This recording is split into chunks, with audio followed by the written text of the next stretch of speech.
Agência Sindical apresenta Repórter Sindical, o mundo do trabalho no ar.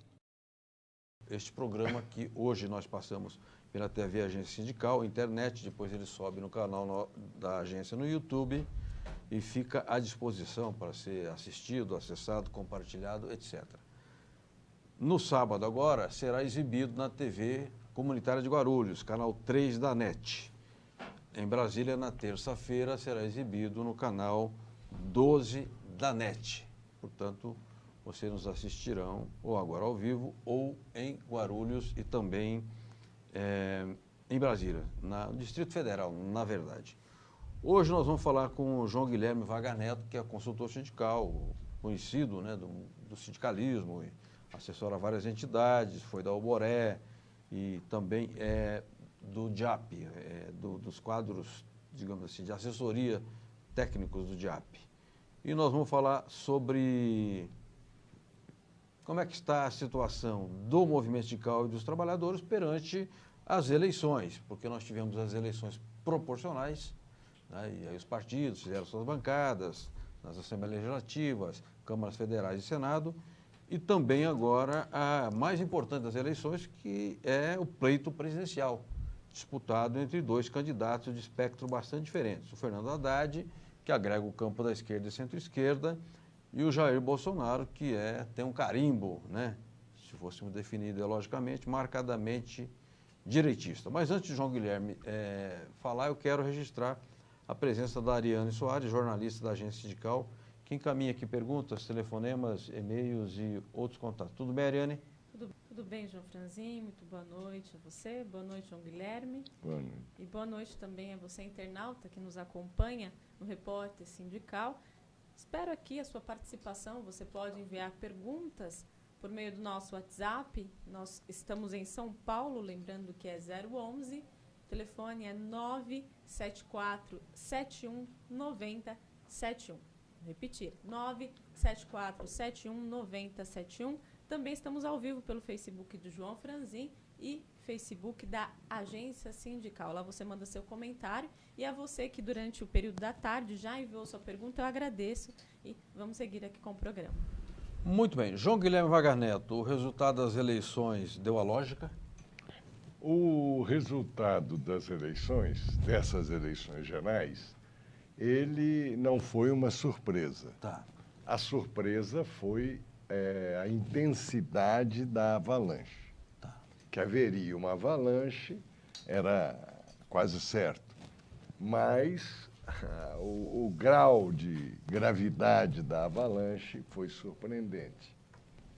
Nós tivemos bancadas eleitas à base de uma renovação que é sistematicamente contrária para o movimento sindical, assembleias legislativas. Na Câmara Federal, renovação sim, mas também renovação contra a plataforma dos trabalhadores. Sim. No Senado, salvou-se praticamente o PAIN, no Rio Grande do Sul, e não só aliados do movimento sindical, como senadores de peso, de prestígio. Nas eleições estaduais, houve um fenômeno de algumas decididas em primeiro turno. Sim. E importantes eleições transferidas para o segundo turno. Como a de São Paulo, por Como exemplo. a de São Paulo, por exemplo, onde houve a ultrapassagem na reta final de Márcio França sobre o SCAF. Portanto, Márcio França enfrentará Dória. E, presidencialmente, houve a vitória forte, quase em primeiro turno, a vitória forte do candidato Bolsonaro sobre o candidato Haddad. Eu tenho para mim que se o dia das eleições fosse 2, 3 ou 4 dias depois do dia 7, Sim. provavelmente, pela onda, o Bolsonaro teria ganho em primeiro turno. Perfeito. Agora, João Guilherme, a onda ela tem intensidade e duração. Você, pela sua experiência, acha que a onda Bolsonaro permanece intensa ou tende a refluir até o segundo turno? Olha, pela essa última pesquisa feita pelo Datafolha, Sim. a resposta que eu te daria, baseada na pesquisa, é que a onda se manteve. Tá. A onda se manteve com efeitos extremamente preocupantes em todas as regiões do Brasil, mas particularmente no Nordeste. O bolsonarismo, ele apresentou-se para a sociedade, ou seja, para eles próprios, para nós também, como um fenômeno muito complexo. Tá. Eu ponho no liquidificador, para fazer a vitamina do bolsonarismo, várias frutas, várias componentes. A insegurança generalizada, desempregados, desalentados, perseguidos, reprimidos, violentados, insegurança. Tá. A revolta, ou seja, tudo que está aí é ruim, Tá. não presta. A revolta. A insatisfação desorientada. Tá. Satisfeito, mas o quê? Com o quê? Como? Onde? Sim. Onde aparece o apelo conservador, o apelo das igrejas, principalmente evangélicas, Tá. e o sentimento anticorrupção. Tá. Tem que botar no liquidificador. Esse sentimento que foi trabalhado ao longo de anos, Tá. mas ele não deixou de produzir as suas vítimas, o Sim, sentimento anticorrupção. O grande problema é a corrupção é que destrói o Brasil, rouba do pobre, etc. E, finalmente, como uma fruta lá que merece ir para o liquidificador, o antipetismo. Tá. Então, essa mistura de insegurança, revolta, insatisfação, desorientação, anticorrupção e antipetismo cria esse fenômeno Bolsonaro. Tá. Aonde ele radica? É óbvio que ele radica na Bolsa, Tá. no rentismo. Tá. Observa como as declarações ou propostas do grupo do Bolsonaro refletem imediatamente na Bolsa, aplaudidas com aumento Sim, sim. ou contestadas com baixa. E, particularmente, há um fenômeno em que, na nossa Bolsa de Tá. São Paulo, há um descolamento dessas manobras de baixas e altas do setor produtivo. As grandes ações que seguem essa desorientação Sim, bolsonarista não são as ações das empresas industriais de produção. Entendi. O que mostra embora a gente diga que a elite financeira, a elite econômica está com Bolsonaro, mostra uma dificuldade da direção da indústria, por exemplo, Tá. dos industriais, compreenderem o fenômeno. Descendo um pouco na escala, em termos de renda ou de prestígio social, você tem esse estamento médio, o funcionalismo médio, Tá. judicatura, polícia, funcionários de vários ministérios, etc. Descendo mais ainda, você tem a classe média empreendedora. Tá. Então, a classe média que odeia imposto e, se possível, sonega, mas empreende para sobreviver. Tá. E que é contra Estado também. Contra o Estado, mas, se for o caso, se beneficia Sim, dele. se associa. A gente salta a classe operária propriamente dita, porque, embora o bolsonarismo tenha percolado, quer dizer, pingado, gotejado na classe operária, ele não apresenta na classe um fenômeno tão marcante quanto nestas outras regiões, Certo. esses outros setores. Agora, depois, indo mais para baixo, tem a multidão de milhões de desesperados, desempregados, desalentados, informais, pobres em geral, que, à exceção daqueles que, lembrando das vacas gordas do período do Lula, mantém sua fidelidade àquela expectativa, àquela política a ele, A grande massa seguiu a desorientação que o bolsonarismo representa. Tá. Os resultados eleitorais são transversais. Eles atravessam todos os cortes de região, exceto essa questão Nordeste separado do resto do Brasil. Rendimentos de pessoas, escolaridades. O fenômeno bolsonarismo é um fenômeno sério. Ele veio para ficar, independente do embate eleitoral. Um exemplo disso é a bancada do PSL na Câmara. A bancada do PSL na Câmara, ela passou de 7 deputados para 52. Sim. É uma pancada em termos de representação. Sim. E com uma característica, uma bancada bolsonarista profundamente antitrabalhador, antissindical. Entendi. O movimento sindical e a nossa pauta, a nossa agenda prioritária de 22 pontos, ela foi desautorizada pelas urnas. A gente tem que levar isso em conta para verificar como agir agora nessa luta pelo segundo turno. Perfeito, perfeito. Bom, descrição precisa, né? Clara, né? Identificando setores, fazendo essa observação de que naquilo que é trabalhador urbano, carteira assinada, etc., não houve, digamos, a onda bolsonarista, talvez tenha sido o único setor onde ela não foi intensa, e tem esse povão todo, João Guilherme, que está para baixo de quem tem carteira assinada.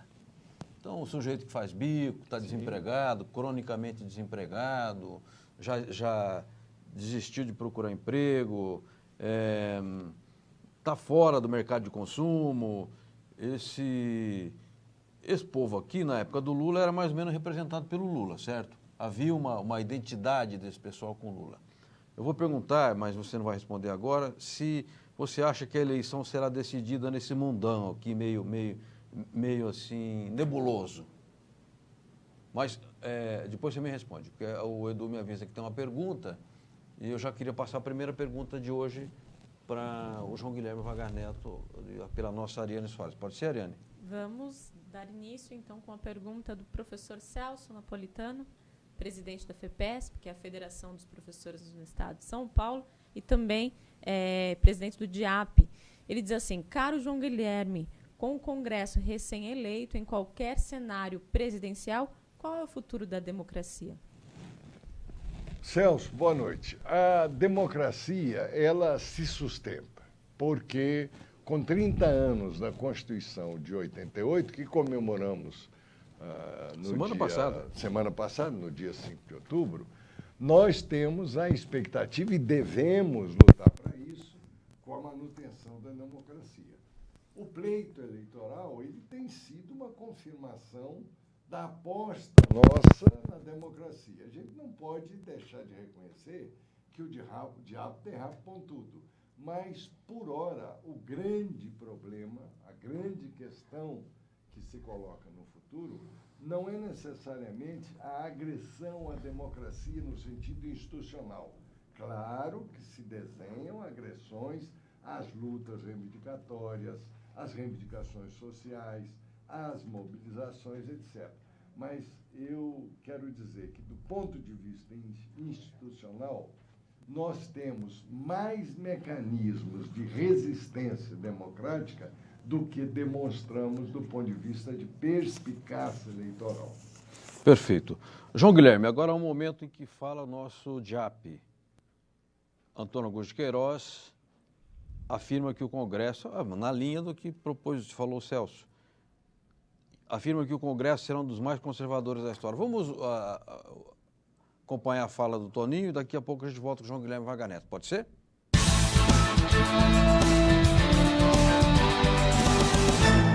Olá, Franzinho. Hoje eu vou falar da nova composição do Congresso eleito neste pleito de 2018. A Câmara dos Deputados veio renovada em 52%, uma renovação acima das nossas expectativas. Agora, a composição da Câmara será mais conservadora do que a atual. Ela vem com um número significativo de policiais em linha dura, de lideranças evangélicas de celebridades e recheada de parentes de políticos tradicionais. Além disso, foi eleito num ambiente muito conflagrado no plano nacional, em que houve muita crítica, especialmente às pautas da esquerda nacional.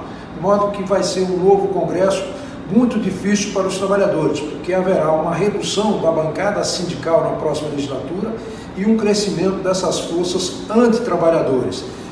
No Senado, houve também uma limpa geral em relação aos políticos tradicionais e foram eleitos vários parlamentares novos, senadores em vários estados, sem experiência política eleitoral e muito alinhado a um projeto extremamente conservador.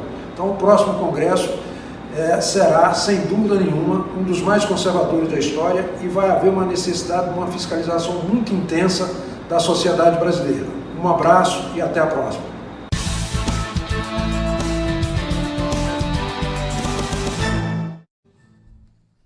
Muito bem, falou Antônio Augusto Queiroz, o Toninho do JAP, e fez um relato rápido de como será o Congresso, muito conservador, e a sociedade precisará estar muito ligada na pauta para buscar algum tipo de influência e evitar que se penda tanto para a direita como está aparecendo.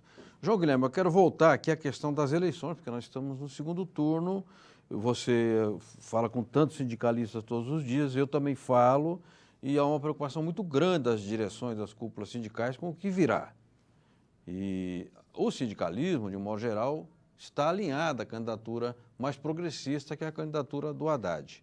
Agora, você citou essa imensa massa de brasileiros e brasileiras desalentados, empregados, subempregados, no biscate, vendendo bugiganga aqui, acolá, e esse povo votou no Bolsonaro. É possível que a candidatura do Haddad chegar nesse pessoal com a mensagem e isso resultar em votos para a candidatura progressista, ou você não vê chance? Não, eu acho que a grande batalha hoje, a grande luta, a nossa disposição, deve ser ajudar o candidato Haddad e a Manuela, a sua vice, e os propagandistas e apoiadores da campanha a se fazerem ouvir exatamente por esses setores da sociedade.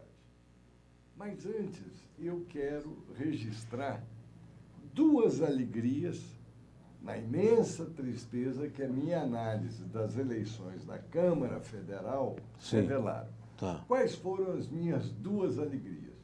A primeira alegria, muito forte, foi a eleição do Luiz Carlos Mota como deputado federal. Da Fé Comerciários, presidente. Presidente da Federação dos Comerciários, candidatou-se a deputado federal pelo PR e teve uma votação, levando-se em conta as dificuldades do pleito, significativa. Ele fez uma plataforma e conduziu uma campanha com pontos basicamente relativos à pauta dos trabalhadores. Tá. Então, eu tenho uma grande expectativa e confiança que o Mota, como deputado, será um dos condutores da resistência dos trabalhadores naquele quadro difícil da Câmara que o Toninho revelou. E você acha que o fato dele estar num partido que não tem o carimbo de esquerda vai ajudar? Não. A questão partidária é relativamente irrelevante. Tá. Por exemplo, o Mota vai discutir a sua participação no segundo pleito, no segundo turno, basicamente com os seus grandes apoiadores. E é óbvio que o peso do partido influi. Sim. Mas a plataforma dele o empurra numa direção progressista. Tá. A outra alegria é o fato do Rogério Marinho não ter sido eleito no Rio Grande do Norte, reeleito deputado federal. Por quê? O Rogério Marinho foi o nosso algoz, o nosso carrasco na reforma trabalhista. Foi o relator. Sim, foi sim. quem manigançou aquela agressão. E o eleitorado potiguar não deixou ele ser reeleito. Tá. Portanto, duas alegrias. A eleição do Mota e a não reeleição do Rogério Marinho. Quanto àquela questão de falar para o fundo do quadro. Tá. O fundo do quadro é essa massa de brasileiros e brasileiras que estão numa situação desesperada. Desemprego, desalento, informalidade, quebra de direitos, agressões, etc. Eu acho que é essencial fazer ouvir por esse pessoal. Eu vou dar um exemplo. Ontem, o presidente do PSL, numa manobra de peso significativa, anunciou que Bolsonaro dará o 13º salário no Bolsa Família. Tá. Com essa manobra, ele um pouco neutraliza o mal-estar criado pela agressão da campanha ao 13º salário dos trabalhadores. Basicamente, a fala do general, né? Do general Augusto, como Uns falam que é Hamilton, né? É, Tem controvérsias aí. O Bolsonaro o chama de Augusto. Então, ele neutraliza as críticas e avança em direção ao Bolsa Família. Qual é a recomendação que eu faria para a campanha do Haddad e a Manuela? Cubra o lance. Nós somos a favor de aumento para o Bolsa Família, nós somos a favor de uma 13ª prestação, agora, sem tirar do abono salarial. Porque na proposta original do Bebiano, uma mão dá, outra mão tira. Entendi. Uma mão dá o aumento do Bolsa Família e 13ª prestação, mas a outra mão tira o abono salarial. Então, a gente tem que garantir aquilo que é positivo e denunciar aquilo que é a contrapartida. O trabalhador formal será tungado em detrimento do trabalhador, ou do desempregado, do pobre em geral. Perfeito. Agora, João Guilherme, quando você fala com segmentos organizados da sociedade, você fala diretamente ou você fala por meio das entidades representativas? Órgão de classe, igreja, associação de moradores e aí tantas outras coisas. Esse povão que está meio enorme, essa enorme quantidade de gente, que não está ligada, essa gente não está ligada organicamente a entidades, a instituições, como é que fala? É na televisão, é no rádio, é na Praça da Sé, onde que é? Esse povão nosso, ele está desorientado, está desesperado mesmo, mas ele está atento. Ele quer entender. É só fazer uma discussão sobre a correção na hora do voto. É impressionante. Os brasileiros, o povão brasileiro, demonstrou ser um esperto em manipulação de máquina. O que nós fizemos dia 7? Nós tocamos 19 vezes naquela maquininha, numa gradação de números. Sim. Que derruba qualquer um. Sim. E nós fizemos isso. A taxa de erros é mínima, é irrelevante. Então, a população, o povão, está querendo entender. Ora, como falar com eles? Horário gratuito, evidente. Redes sociais, nas quais, por uma questão de estratégia, a equipe do Bolsonaro, financiada, dirigida e orientada por grandes grupos internacionais, expertos dessa área, deu um show, sim, mas sim. nós temos de Sim. influir. Mas eu acredito também o seguinte, não há barreira, muralha da China, entre trabalhador formal e trabalhador informal. Sim. Há uma gradação. Entendi. Ora, a experiência do movimento sindical de comunicação com o trabalhador formal, ela pode, assim como o bolsonarismo pinga no trabalhador, a comunicação do trabalhador pode pingar nesses grandes setores da sociedade. Por exemplo, a gente tem que deixar de atacar a lei trabalhista como agressão a direitos. E tem que pontuar, a lei trabalhista permite que mulher gestante ou lactante trabalhe em chiqueiro, trabalhe em condições desumanas. Materializar a acusação, Sim, sim. perder a generalidade e dar exemplos que eu chamo personalizados, imediatos, de Sim. compreensão fácil. Entendi. Quer dizer, sai do que é mais abstrato e vai para o concreto. João Guilherme, você me fez lembrar uma história interessante de uma pessoa que você conheceu, uma amiga nossa, né, e que respeitou, que era a Hermine Demer, diretora do Sindicato dos Textos de Americana. Sim. A Hermine dizia o seguinte: fala que o povo brasileiro é burro, que é atrasado. Eu não sei jogar no bicho, fazer aquelas combinações. E o sujeito vai lá, ele é analfabeto, ele cruza aquilo lá, grupo, milhar, centena, primeiro ao quinto, ele faz esses cruzamentos, essas combinações. Então, essa sagacidade da vida prática se revelou agora na urna, na hora da digitação. Isso. Há uma demofobia que começa por desprezar o povo. Uma demofobia que começa por achar que o povo, por ser sofrido, desorientado, confuso, etc., ele não sabe, não tem um grau de racionalidade, provocando, Franzinho. Sim, sim. Eu não descarto, dentro do fenômeno antipetista que o bolsonarismo carrega, um elemento interesseiro dos pobrões. E o que seria isso? Já que o Lula está preso, eu vou buscar outro. Olha que interessante, bela observação, hein? Bela observação. João Guilherme, nós temos uma reportagem que tem tudo a ver com o que nós estamos tratando aqui hoje, que foi o encontro ontem no hotel, um desencontro, um encontro que teve no hotel em São Paulo ontem, das centrais sindicais com o Haddad. Eu falo desencontro pelo seguinte: ia ser às 4h30 aqui no Lex Hotel, no Centro da Liberdade. Eu me preparei, né? Me programei para falar com o advogado cedo, fazer uma entrevista, e aí você me telefonou e eu vi que eu estava a 12 quilômetros do outro hotel. Olhei lá no Google, lá. Agora você vê pelo Google. Tá? Como é que eu vou andar a 12 quilômetros? Aí eu perco meu dia inteiro. Além de cobrir a reunião, também tem que trabalhar, pagar minhas contas. Mas o movimento sindical esteve lá com o Haddad, várias centrais.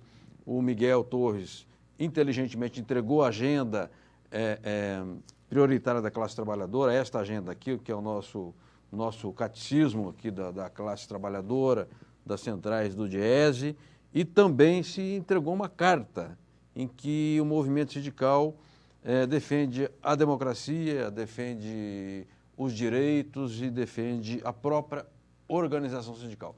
O nosso Prado da agência sindical esteve lá e vamos ver o que foi tratado no encontro com o Haddad. Vamos ver?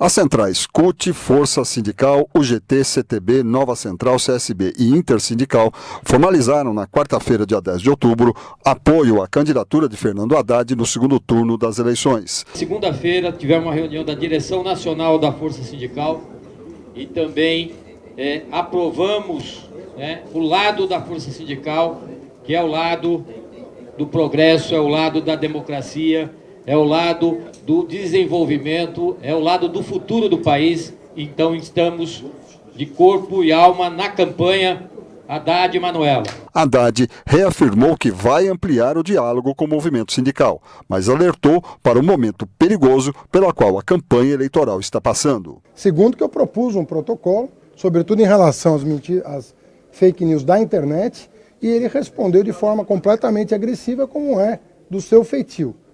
Reitero, nós temos que botar fim a essa escalada da violência. Os dirigentes avaliaram o encontro como positivo. Essa plenária aqui veio mostrar que o movimento sindical está vivo, está de pé, entendeu? Que a asfixia que eles impuseram para o movimento sindical, com a questão do custeio, não atrapalhou em nada a nossa mobilização, a nossa luta em defesa dos interesses da classe trabalhadora. Foi maravilhosa essa plenária.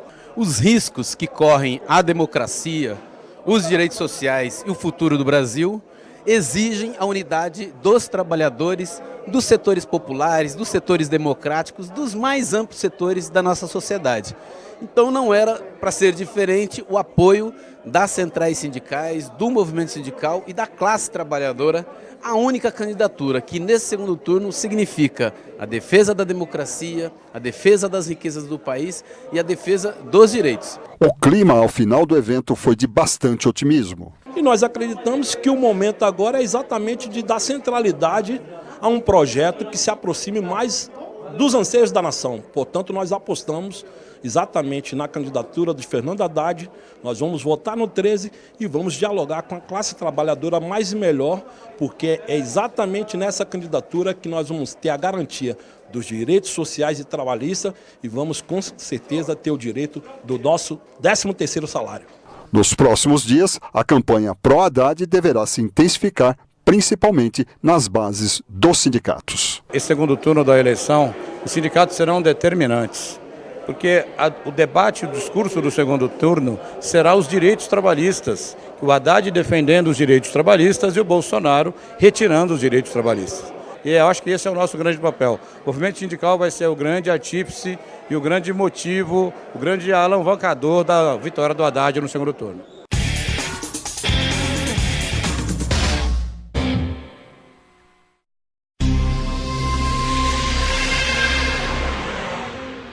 Professor Oswaldo, o que é a FEPAI? Ela é uma divisão da FED São Paulo, Federação dos Trabalhadores em Estabelecimentos de Ensino do Estado de São Paulo. Inicialmente, ela congregava somente os auxiliares de administração escolar. Depois, migraram sindicatos de professores também e sindicatos ecléticos. O que são sindicatos ecléticos? São aqueles que congregam tanto a categoria dos professores quanto a categoria dos auxiliares de administração escolar. Agora, professor, eles são quantos no estado de São Paulo? E se tem uma database só, e em havendo uma database só, qual é essa database? A nossa database é 28 de fevereiro, são 19 sindicatos filiados. A minha maior base é de auxiliares de administração escolar, cerca de 80% do estado de São Paulo, e professores da ordem de 15% a 20% do estado de São Paulo. Representa aproximadamente 250 mil a 300 mil trabalhadores.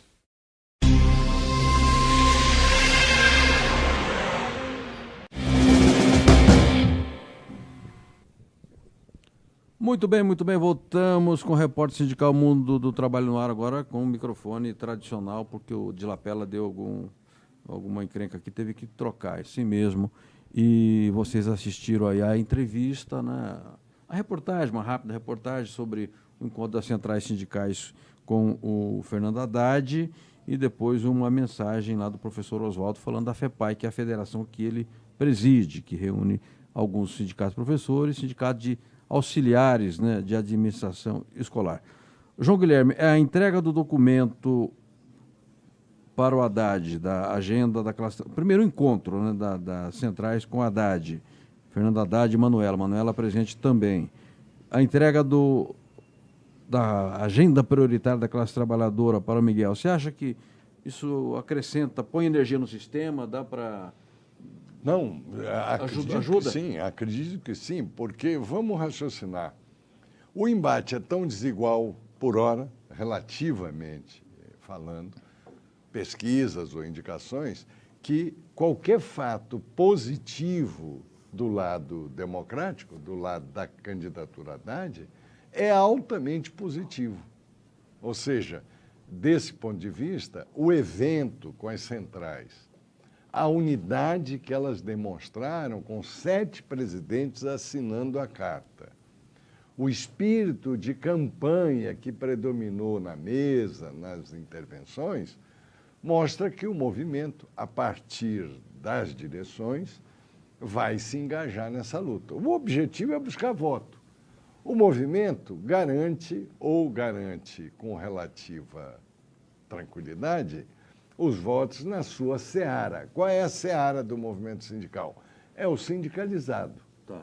Esse sindicalizado, infelizmente, é a minoria entre os trabalhadores formais e a imensa minoria entre o conjunto amplo dos trabalhadores. Agora, a experiência dos dirigentes de falarem, terem prestígio, conduzirem a base sindicalizada, ela se transfere para o conjunto dos trabalhadores formais e, se for feita, transfere também para o conjunto dos trabalhadores. Até mesmo porque todos nós somos racionais. Sim. Um pouco de convicção, um pouco de convencimento, um pouco de diálogo, um pouco de provocação para produzir um outro resultado de ideias, nunca nos disserve. Perfeito. João Guilherme Wagner Neto, nós temos uma pergunta, mais uma pergunta, eu quero que a Ariane Soares encaminhe aqui ao nosso convidado, lembrando que hoje nós estamos, de certa forma, fazendo aqui um bate-bola, uma reflexão sobre o resultado das eleições, a classe trabalhadora e as suas entidades de classe, que são os sindicatos, as federações, confederações e centrais sindicais. Podemos encaminhar a pergunta, Ariane? Claro, pergunta do jornalista e assessor de imprensa lá dos sindicatos metalúrgicos de São Paulo e Mogi das Cruzes e também da confederação da categoria, o Val Gomes. João Guilherme, qual o principal argumento para conquistarmos os indecisos? Para que não votem em branco, não anulem e deixem de ir às urnas? E como convencê-los de que Haddad é a melhor candidatura presidencial para o Brasil neste segundo turno? Ô Val, hoje não dá tempo de uma grande discussão programática, ou seja, a partir da nossa pauta de 22 pontos, da experiência. As coisas têm que ser discutidas olho no olho, concretamente. A política anunciada pelo Bolsonaro, as iniciativas que ele propõe tomar, as medidas que eventualmente ele tomaria, seriam beneficiantes ou não beneficiantes para você, para o trabalhador pobre. Eu dei um exemplo. Ele insinua a ideia de aumentar o Bolsa Família, mas imediatamente tira o abono salarial. Sim. Então, isso é uma questão que esclarece, seja aquele que espera o Bolsa Família, seja aquele que espera o abono salarial. Eu acho hoje, Val, que trata-se, exceto o candidato, a Manuela e a campanha de televisão ou das redes sociais partidárias, a campanha é muito olho no olho. Assim como no primeiro turno eu recomendei que cada um fizesse a colinha e, a partir da discussão da colinha, discutisse tal ou qual posicionamento, tal ou qual adesão, hoje eu sugiro que, além desse grande esforço midiático e de campanha geral, nós devemos trabalhar como formiguinha, na discussão, na conversa. Os sindicatos metalúrgicos de São Paulo têm esse exemplo. Ele é muito enraizado nos bairros, nas periferias, no que se chama as comunidades, porque o metalúrgico é morador ali, sim. frequenta diariamente. Essa discussão pode ser engajada. Perfeito. João Guilherme, eu quero fazer uma pergunta mais ou menos nessa linha do olho no olho, que eu também acho que é o que deve ser feito, mas eu queria mostrar primeiro um material. A gente sempre produz alguns materiais sindicais e acaba mostrando. Esse aqui é o mais recente folder do Sindicato dos Hoteleiros de São Paulo e que vai direto ao assunto. Fique sócio do sindicato. O Sintoresp representa os trabalhadores em hotéis, bares e restaurantes similares de São Paulo e região. Utilize nossa rede de serviços e benefícios, fique sócio. Aí dá as orientações, mostra a colônia, hotel escola, que aliás é muito bacana, novos serviços. E eu me lembrei, ao mostrar esse material, que na recente convenção coletiva assinada pelo sindicato, esse problema das mulheres eles eliminaram, porque a trabalhadora do setor não poderá, segundo a convenção coletiva, trabalhar em locais de exposição de agente químico, de máquinas agressivas e como trabalha em hotéis e trabalha com digamos, resíduos, né, assim, orgânicos, também proíbe, a não ser que esteja, digamos, devidamente aparatada, né, com EPIs, com capas, etc, etc. Então, quer dizer que eu só queria dar esse relato, porque acho que é a primeira vez que isso está sendo divulgado. Agora, relativamente a essa campanha olho no olho, eu, João Guilherme, defendo uma ideia que eu não sei se ela tem viabilidade. Eu se fosse o Haddad, eu reservaria um programa meu para falar com os aposentados e pensionistas, por exemplo. Dizer, olha, eu quero me dirigir a você que é aposentado, a você que é pensionista, e dizer quais são os meus compromissos, o que eu defendo e o que eu combato. Pegar categorias que são mais simbólicas, como os professores, por exemplo, e ter uma conversa também direta com os professores, porque você falaria com os professores da rede municipal, rede estadual, universidades, etc. Você acha que esse tipo de abordagem funciona? Funciona. Eu, por exemplo, você faz uma sugestão e eu endosso. O Sindinap ou os sindicatos de aposentados das diversas centrais deveriam organizar imediatamente um ato parecido com o que houve ontem com as centrais sindicais. Um ato de apoio ao Haddad que marque o diálogo dele com o aposentado, o pensionista, etc. Certo. E aí poderia fazer com outras categorias, como professores. Sim, aí vai depender do fôlego que a campanha tiver. Porque eu também acho que o Haddad devia bater perna e esquecer um pouquinho o tucanato. Tá. Essa coisa de ficar perdendo tempo com adesões de tucaninhos é perda de tempo. Eles não trazem voto. Aonde tem o voto é aqui em São Paulo, na Zona Leste, na Zona Sul, nas grandes concentrações, que precisam ver o candidato como um nosso, um deles, um seu. Perfeito. Até porque o resultado eleitoral desmoralizou a tese do Centrão e do tempo de TV. Claro, claro. Ou seja, aí é a questão de escolha. Eu tenho que ser rápido na resposta que diga algo ao fundo do quadro e muito condescendente nas tratativas que dizem respeito à moldura do quadro. E para isso você tem embaixador, né? Claro. Muito bem. Mais uma pergunta, nós ainda temos tempo, aqui são 20h49, vamos valorizar aqui um companheiro nosso que cobre o movimento sindical há tantos anos, que é o Vitor Nuzzi, que eu conheci há muitos anos lá no Diário Popular e que hoje trabalha na Rede Brasil Atual. O Vitor tem uma pergunta, você pode passar ao João Guilherme, Ariane? Perfeito. João Guilherme, você vê semelhanças com esta eleição e a de 1989? Se sim, quais? Não, é muito diferente, até mesmo porque hoje a massa de 148 milhões de eleitores é bem maior, muito mais cultivada do que daquela época. Por outro lado, nós temos um fenômeno ímpar, que é o bolsonarismo, porque o colorido não foi, o colorido foi um fogo de palha, o bolsonarismo não. É uma fogueira e até mesmo uma fogueira que se reacende e se realimenta. Nós temos uma semelhança que é, provavelmente, o grande apoio popular pelo voto a uma pessoa que provavelmente não tem condições de equilíbrio, de condução, como Collor ou Bolsonaro hoje, mas elas são muito diferentes uma da outra.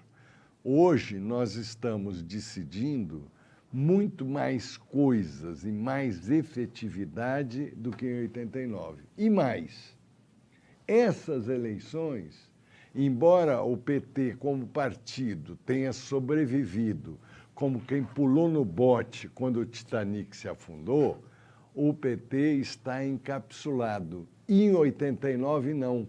Era o início de uma trajetória de disputas eleitorais que levaram ao próprio apogeu do PT. Perfeito. Hoje nós estamos falando com o João Guilherme Wagner Neto, consultor sindical, fazendo aqui mais ou menos um balanço, uma análise das eleições, né? Falou aqui das bancadas da Câmara e do Senado, e eu registro uma terceira alegria, João Guilherme, você citou duas, que é a reeleição do Paim. Paulo Paim. Sim, o Paim eu tinha mencionado, eu não falei a alegria porque ele é gaúcho, então é sério e tudo, mas eu tinha mencionado quando eu falei da correlação no Senado. Foi uma coisa significativa e talvez tenha sido a mosca branca dessa eleição senatorial. Perfeito. Mas eu quero falar uma coisa, Francisco. Diga.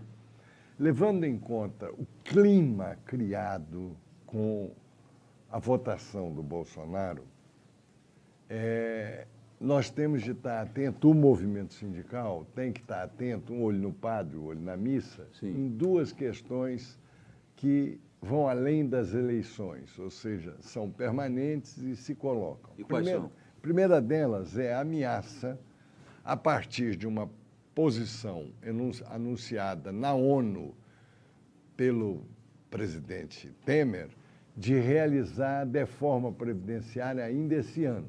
Tá. E, atualmente, essa ideia e proposta do Temer anda sendo acolitada por fortes setores da campanha bolsonarista. Por exemplo, o Paulo Guedes defende a tese de votar rapidamente a reforma previdenciária. Fazia maldade já? Já. Como o movimento sindical unido já produziu um documento contra essa iniciativa, denunciando essa manobra, é preciso que se pense, se articule sobre isso. A outra questão. Nós tivemos, surpreendentemente, no primeiro semestre, no início do segundo, resultados relativamente positivos das campanhas salariais. Tá. Destaco, no segundo semestre, a grande vitória dos bancários, que eu já comentei até por escrito, vitória espetacular em termos de ganho real e de respeito à convenção anterior. Eu acredito que com essa onda conservadora, o patronato adotará posições regressivas nas campanhas salariais em curso ou que ainda virão. Dou como exemplo metalúrgico de São Bernardo, em que o patronato, entre aspas, endureceu as negociações, tanto que até hoje não tem acerto, não tem um finalizado o resultado da campanha. Então, eu faço esses dois alertas, que são estritamente sindicais. Primeiro, preocupação a respeito do encaminhamento intempestivo da reforma previdenciária. Felizmente, as 8 centrais já têm uma posição unitária de reação e resistência a isso, e a preocupação que eu reconheço a respeito do desenvolvimento das campanhas salariais em curso ou que ainda vão ocorrer. Aliás, até ao encontro do que você está dizendo, hoje eu e o Magri, né, Antônio Rogério Magri, estivemos em reunião nos metalúrgicos de Guarulhos e o Cabeça, que é o vice-presidente, disse lá para a diretoria, para os assessores, olha, não esperem novas negociações salariais antes do segundo turno.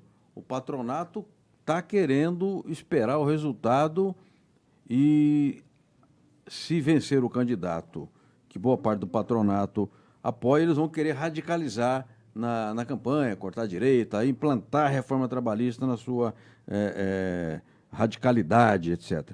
Você acha que isso tende a ser um padrão? E te pergunto mais, caso o Bolsonaro vença as eleições, você acha que virá alguma agressão direta ao sindicalismo?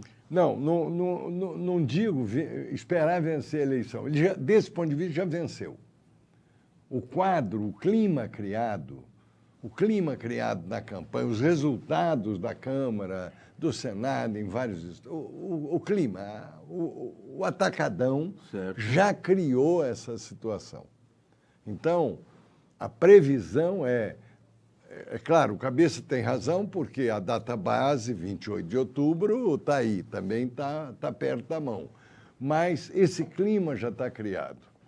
O patronato, ele operará as campanhas restantes com uma orientação muito mais agressiva e antissindical do que antes. Isso, para mim, é definitivo. Perfeito, perfeito. Nós temos perguntas, eu vou fazer uma última pergunta, encaminhar, né? Pedir...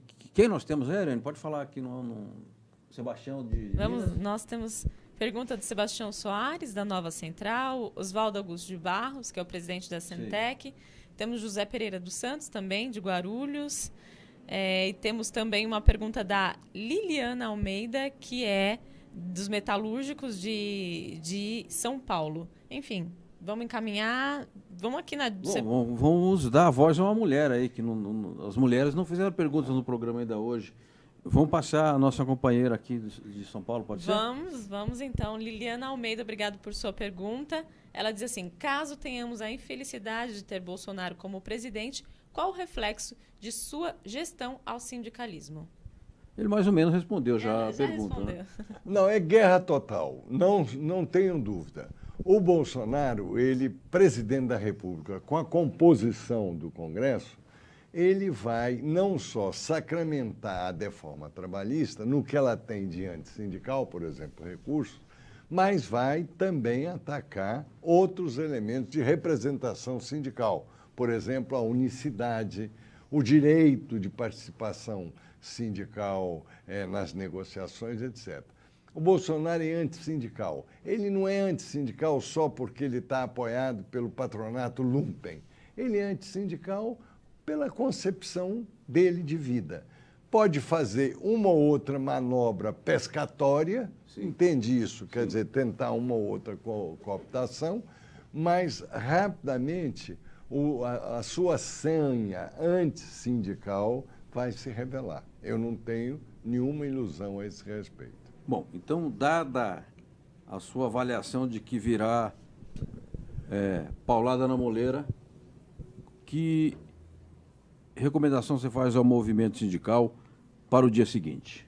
Resistir, unir e agir com a experiência que a vida tem nos ensinado. Nada será como antes. O bolsonarismo já fez funcionar a lei do tubo da pasta de dente. Já saiu a pasta do tubo e ela não volta. Nós estamos independentes do resultado eleitoral. Tomara que o resultado eleitoral nos seja ainda favorável. Mas, independente desse resultado, há estragos que já foram feitos que nós vamos ter que ter muita unidade, muita resistência e muita capacidade de compreensão para enfrentar com êxito. O Brasil se aproxima de um período muito difícil e complicado, disfarçado numa euforia seguracionista que não vai terminar bem. Perfeito. Agora vamos, então, considerar a segunda hipótese.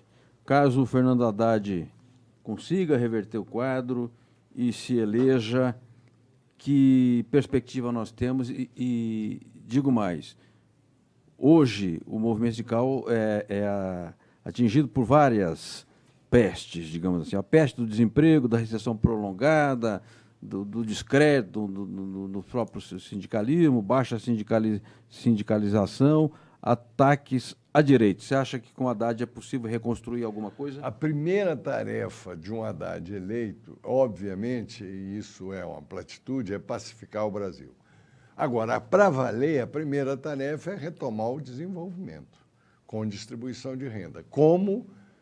Usando todos os recursos e poderes para fazer isso, retomar emprego. Como ele fala, um livro na mão, uma carteira de trabalho assinada na outra. Isso é essencial.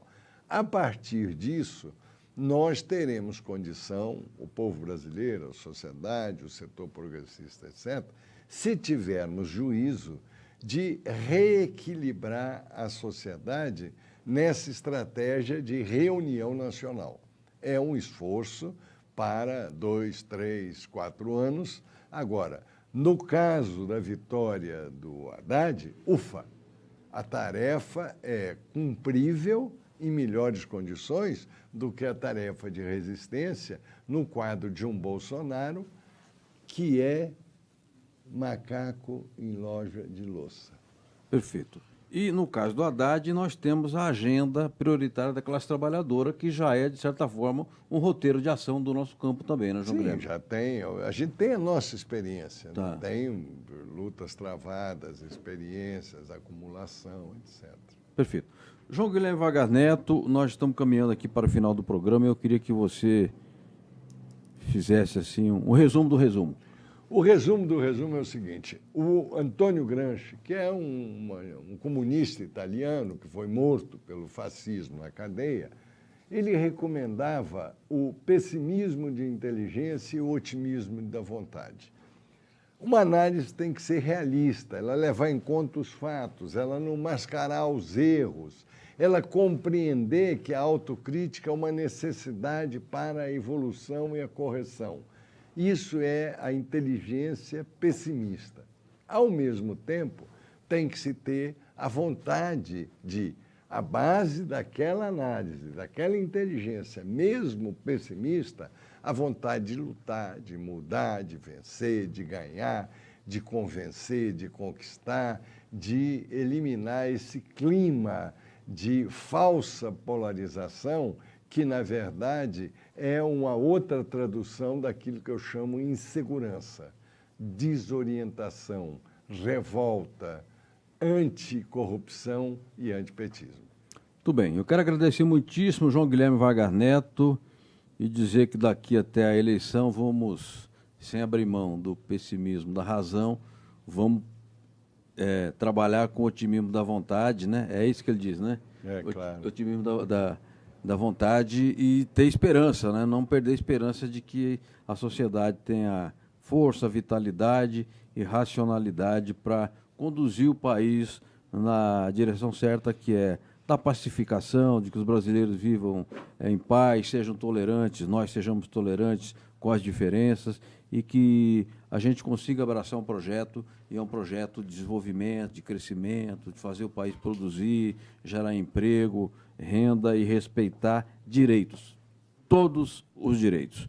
Eu agradeço a todos e a todas que nos acompanharam e até a próxima quinta com uma nova edição do Repórter Sindical, O Mundo do Trabalho no Ar. Forte abraço, até quinta-feira.